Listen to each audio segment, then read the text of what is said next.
Hi， 大家好，我係高 Sir 啊。我都玩咗錶30幾年㗎啦，亦都曾經開過班教過人哋關於一啲鐘錶嘅知識，希望可以喺呢個 YouTube 頻道度同大家分享一下我所認識嘅嘢啦。你會問我究竟石英錶同埋機械錶可以點樣分呢？如果簡單啲嚟講咧，石英錶咧就係入電嘅，佢係用電嘅能量嚟推動個機芯咧去運行嗰隻手錶。而機械錶咧就完全唔需要入電啦，佢就係利用乜嘢咧？佢就係利用機芯入邊有個零件叫做發條股，嗰條發條股儲存咗個動力之後咧，就再釋放翻出嚟去推動個機芯嚟運行嚟報時嘅。咁啲發條股啲能量喺邊度嚟咧？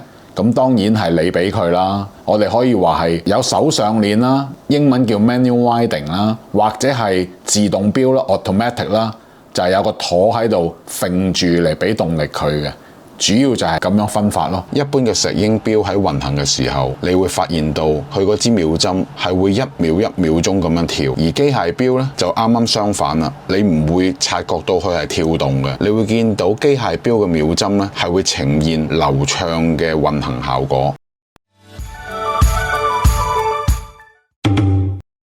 好多朋友會問啊，自家機芯係乜嘢呢？自家機芯即係話錶廠自己研發、自己生產嘅機芯，我哋一般都會叫自家機芯。每一間廠佢哋都會自己去研發一啲設計出嚟，跟住就自己生產一啲機芯，例如勞力士啦、帕德菲列啦，呢啲都係一啲比較出名嘅廠啦嚇，兩大國寶啊，瑞士。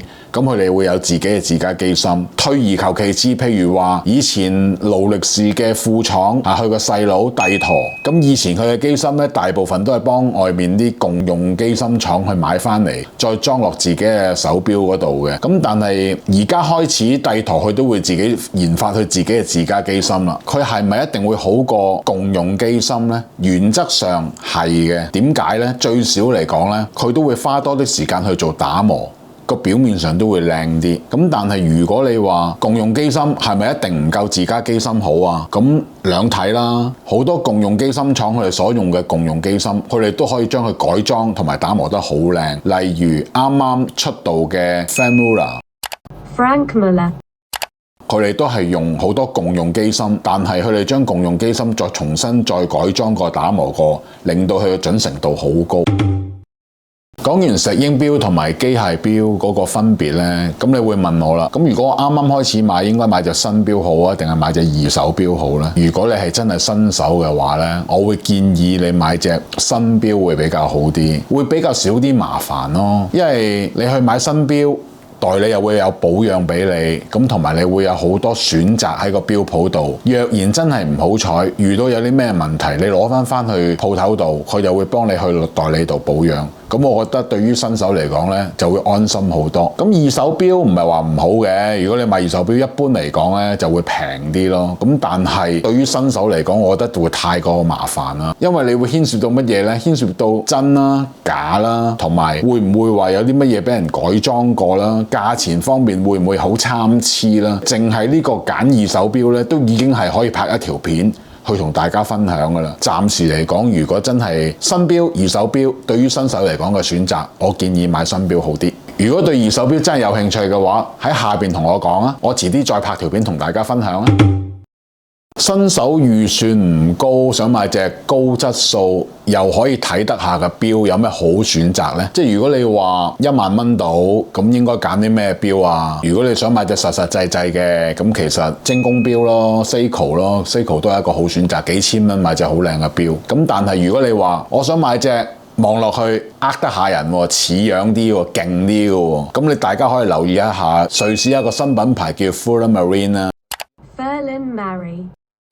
我覺得啦嚇，最近係幾出位嘅呢隻錶。你買隻幾千蚊嘅錶，哇，望落去好似成百萬嘅帕德菲列一樣。不過講真嗰句，佢呢隻錶呢就係石英錶嚟嘅，你要有個心理準備。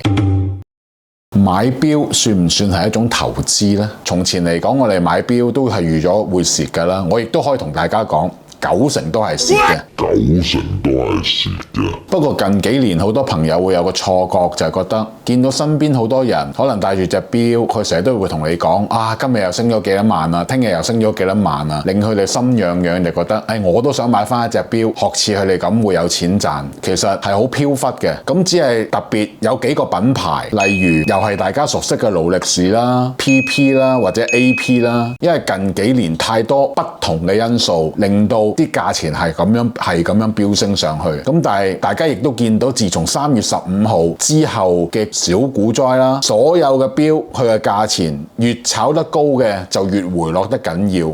如果你當時嗰一刻冇喺高位度放嘅，而家可能唔好意思講句啦，你都做咗蟹貨。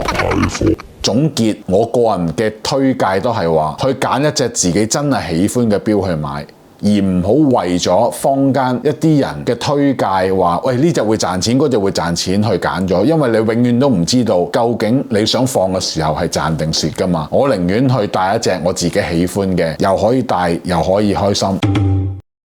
如果攞隻錶去二手嘅鋪頭度賣呢，大概係會蝕2-3成到啦。呢個係一般嘅收錶價咯。嗱，如果有一日，如果想將你手上嗰隻錶用高啲價賣出去，補少啲錢去換隻新嘅，咁應該要點樣去賣？咁我會建議大家可以試下，例如 Carousell，我亦都見到好多人會擺啲錶上去賣。咁如果係自己賣俾用家嘅，當然你會個價錢係會蝕得最少啦。咁但係如果唔係，我唔等得咁耐，我希望快啲可以即刻賣到隻錶，跟住可以去 trade in 一隻錶或者去買過一隻新錶嘅話呢，我建議你哋可以去一啲賣錶嘅二手鋪頭咯。咁佢哋都會幫人收錶嘅。咁價錢方面就真係好飄忽嘅，可能你賺又唔出奇，可能你蝕又唔出奇。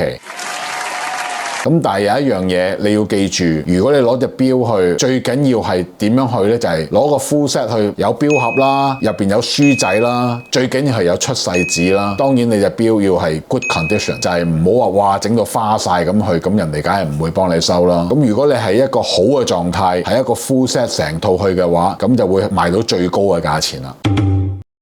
買一隻錶之後點樣保養佢好呢？其實就好簡單嘅保養，只要你係保持清潔戴完之後可能有啲汗漬抹一抹佢，跟住放埋一邊，咁就 OK 噶啦，唔需要話特別又要擺喺防潮箱啊，又要擺喺特別嘅盒度啊，係唔需要嘅。但係有一樣嘢大家要留意啦，就係唔好擺啲太潮濕嘅地方，同埋唔好擺一啲呢，例如近住啲電子用品、電腦啊、電視附近，因為咁樣咧會令到錶受磁嘅。如果係機械錶咁呢個就係切記，就千祈唔好。咁如果真係個錶有事啦，咁應該點做呢？咁當然啦，如果你問我嘅話，我會叫你攞翻去代理度做保養啦。咁啊最簡單直接同埋安心。咁保養貴唔貴啊？咁我俾個參考大家啦。例如大家熟悉嘅品牌勞力士啦，做一次抹油保養，佢會收你5-6千蚊啦。咁如果係帝圖咁又會點呢？可能係2-3千蚊咯。每一個品牌都會有每一個品牌唔同嘅價錢嘅。咁當有需要嘅時候，去你嘅錶鋪度叫佢問一問代理咩價錢，你再決定應該點樣做咯。如果睇晒呢條片，大家應該對買錶有一